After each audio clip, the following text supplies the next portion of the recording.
in London and Gandhi Chican in Washington, D.C. Evening to you both. Tessa, if I can start with you first. This is a new twist then to the leaks on global surveillance we've been getting in the last few hours. Bring us up to speed.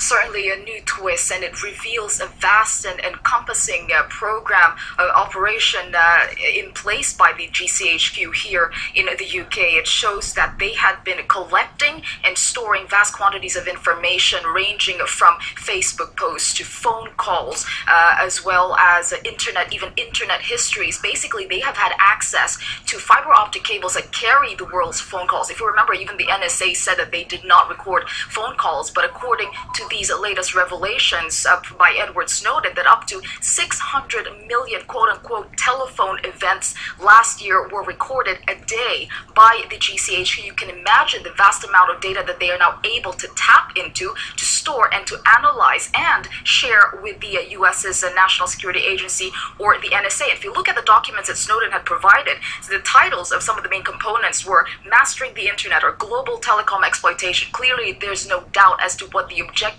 of these programs were, having put them in a place. And also the fact that the technology exists right now and that they have been in place for the last 18 months is really a terrifying thought for private citizens, because this kind of vast and encompassing kind of technology does not distinguish between innocent private citizens and targeted suspects. And that has brought up the concern, of course, of security versus infringement of privacy. And also there's another point to be made here, that the Guardian believes that reported that about the people who had access to the GCHQ's database were about 850,000 NSA employees and private contractors with top security clearance. That's a lot of people with access to private information of UK citizens and beyond. And also, according to Edward Snowden, the GCHQ have been even worse than the US in their spying efforts here.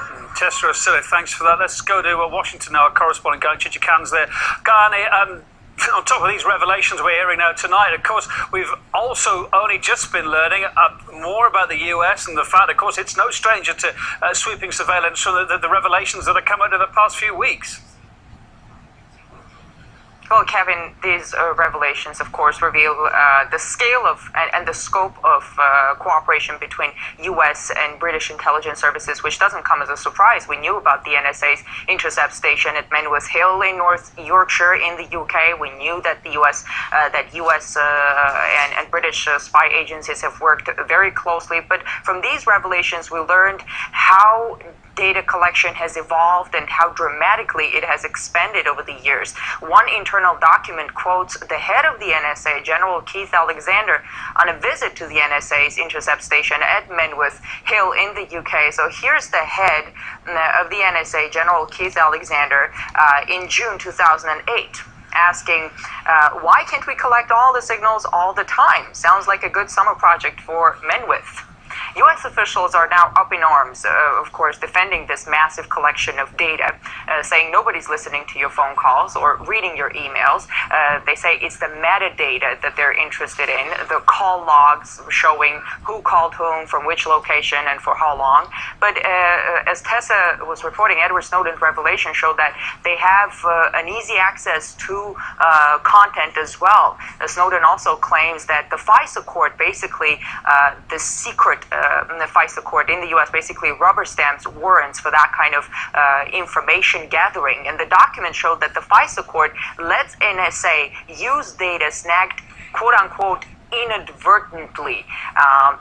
That's the word that they use. So they basically give a warrant to target suspects, but the court also says it's okay if you inadvertently, kind of accidentally, spy on millions of people. So if you accidentally collect millions of other communications, of course, the use of that word, it would be funny if it were not said. Just keeps